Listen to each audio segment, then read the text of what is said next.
Triple S स्पिरिच्युअलिटीमध्ये आपलं हार्दिक स्वागत.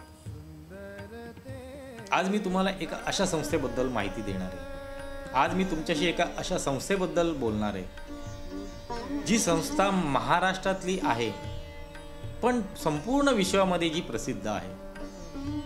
संपूर्ण विश्वामध्ये त्याचे साधक तुम्हाला सापडतील. संपूर्ण भारतामध्ये त्याचे साधक सापडतील.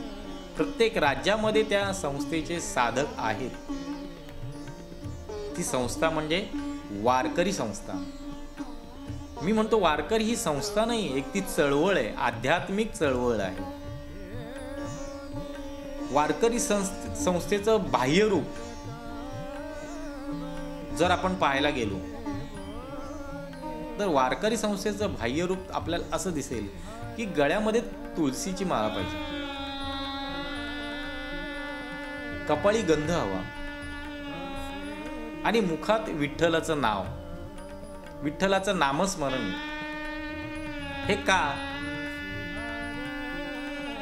तर मुखातून वाईट शब्द, अपशब्द जाण्यापेक्षा आपल्याला जी वाचा दिलेली आहे प्रभूने, त्याने सतत विठ्ठलाचं नाव. विठ्ठल हे कृष्णाचंच एक रूप. भगवान श्रीकृष्ण जेव्हा महाराष्ट्रात आले आपल्या भक्तांना पुंडलिकासाठी, तर ते विठ्ठल रूपात आले. विठ्ठल नावाने ते महाराष्ट्रात प्रसिद्ध झाले, विठ्ठल आणि रुक्मिणी. तर विठ्ठलाचं जे बाह्य रूप, विठ्ठलाचे जे सगुण साकार रूप आहे, ते आपल्याला पाहायचं असेल तर आपल्याला पंढरपूरला गेलं पाहिजे. पंढरपूरच्या विठ्ठल मंदिरामध्ये जी विठ्ठलाची मूर्ती आहे, ती जशी उभी आहे, ज्या स्वरूपात आहे, ज्या आकारात आहे, ते त्याचं जे सगुण साकार रूप आहे, त्या रूपाला सुद्धा एक आध्यात्मिक अर्थ आहे. विठ्ठलाचं निराकार रूप ते तर खूप वेगळंच आहे.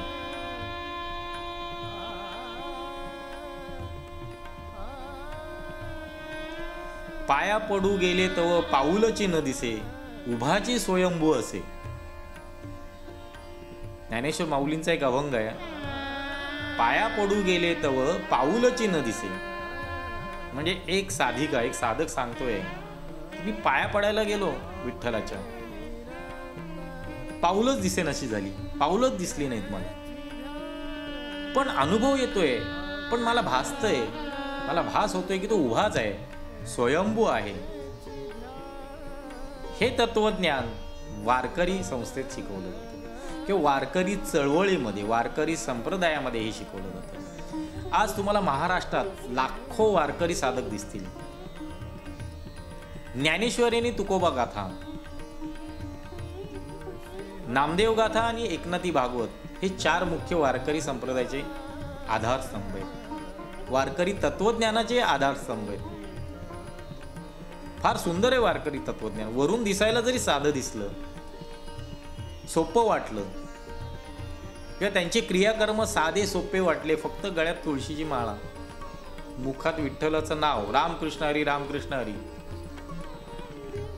पण आतमध्ये जे ज्ञानरस भरलेला आहे, किंवा आतमधलं त्यांचं जो ज्ञानाचं जी खोली आहे, ती इतकी खोल असते, त्याचा थांगपत्ता आपल्यालाही लागणार. जोपर्यंत आपण त्यात उतरत नाही, जोपर्यंत आपण त्यांना जवळून पाहत नाही, जोपर्यंत आपण त्यांचा अभ्यास करत नाही, वारकरी तत्वज्ञानाचा जोपर्यंत आपण अभ्यास करत नाही,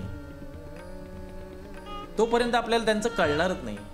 केवळ बाह्यरूप पाहून तुम्ही जर अंदाज बांधत असाल तर तो चुकीचा आहे. तुम्ही अंदाज बांधूच शकणार. त्यासाठी स्वतः वारकरी व्हा. होय होय वारकरी, पाहे पाहे रे पंढरी. दोन पंढरी आहेत. एक सोलापूर जिल्ह्यातली जी पंढरी आहे, पंढरपूर आहे, ते एक पंढरपूर, आणि दुसरं पंढरपूर म्हणजे परमधाम, म्हणजे ती अवस्था, ती पंढरी पहा. अध्यात्माचा अभ्यास करता करता एक अशी अवस्था आपल्याला प्राप्त होते की तिथे दुसरं काहीच काम राहत नाही. मग ती अवस्था म्हणजे ते पंढरपूर. मग त्या पंढरपूरचं जे वैभव आहे, जे सुख आहे, ते साधू संतांनी आपल्या अभंगांमध्ये, ज्ञानेश्वर माऊलीने आपल्या ज्ञानेश्वरीमध्ये त्याचंच वर्णन केलेलं आहे.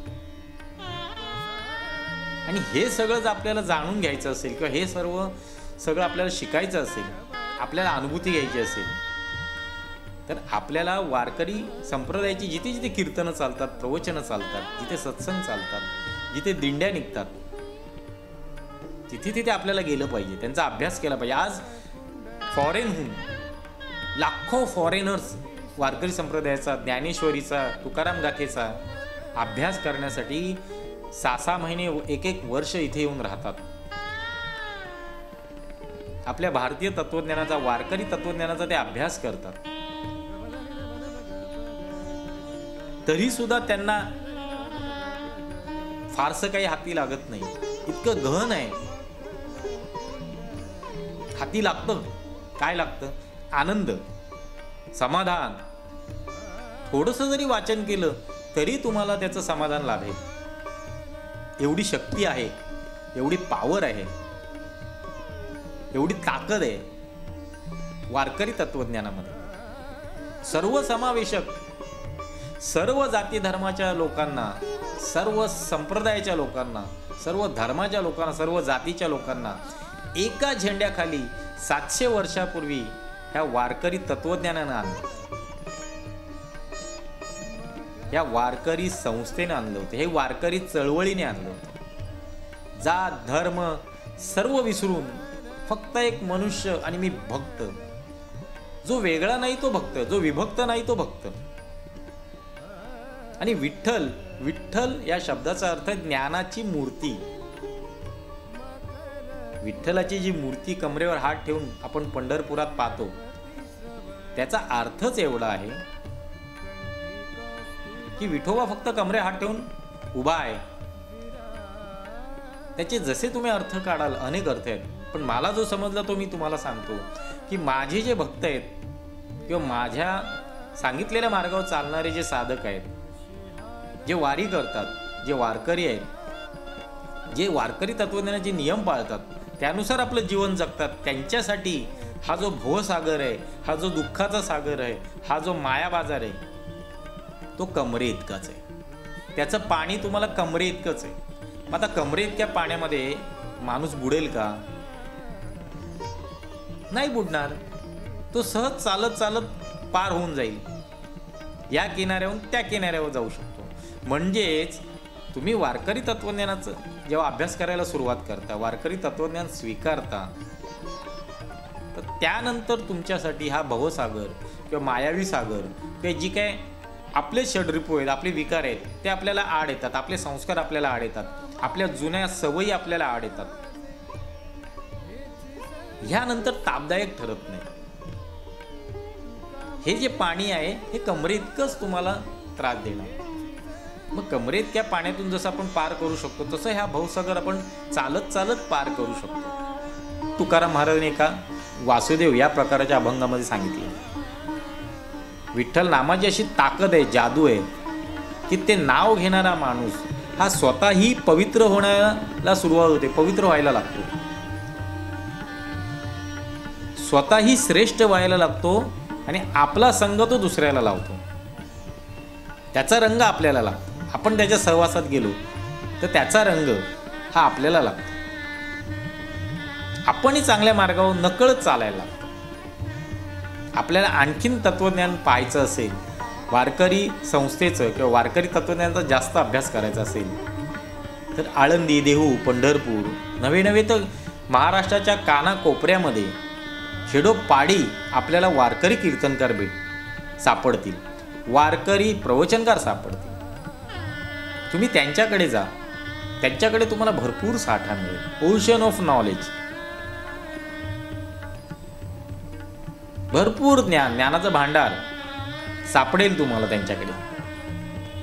आणि मग तुम्हाला एकदा का तुम्हाला त्यात आवड निर्माण झाली, रुची निर्माण झाली, मग मात्र तुम्हाला अनुभूती यायला सुरुवात होईल. मग काय तुम्हाला कमी पडणार. म्हणून सांगतो, जरूर जा, वारकरी तत्वज्ञानाचा एकदा आस्वाद घ्या, एकदा ऐकून तर पहा. एकदा टेस्ट घेऊन तर पहा, एकदा एखाद्या सत्संगाला जाऊन तर पहा, वारकरी संप्रदायाच्या कीर्तनाला जाऊन पहा, एखाद्या दिंडीत जाऊन पहा, एखाद्या प्रवचनाला जाऊन पहा. 1 तासात थोडं जरी आपल्याला मिळालं. नामदेव महाराजांनी तर सांगितलेलं आहे, नामावणे ग्रंथ श्रेष्ठ ज्ञानदेवी, एक तरी ओवी अनुभवावी. म्हणून म्हणतो मित्रांनो, कुठेही जा, कोणत्याही संस्थेत जा, पण साधक बना. आणि वारकरी तत्वज्ञानाचा अभ्यास करायचा असेल तर आपल्या आजूबाजूला, आपण जिथे राहतो, इवन मुंबई पुण्यासारख्या मोठ्या शहरांमध्येही आज रोज कुठे ना कुठे काही कार्यक्रम चाललेला असतो वारकरी संप्रदायाचा, वारकरी संस्थेचा, वारकरी तत्वज्ञानाचा. तुम्हाला गजर ऐकू येईल, तिथे जा, वेळ काढा, ऐका. मग तुम्हाला त्याची अनुभूती येईल, मग तुम्हाला त्याची आवड निर्माण होईल, मग तुमची जिज्ञासा पूर्ण. SSS स्पिरिच्युअलिटीला आपण सबस्क्राईब करा आणि आपल्या प्रतिक्रिया आम्हाला पाठवा. धन्यवाद.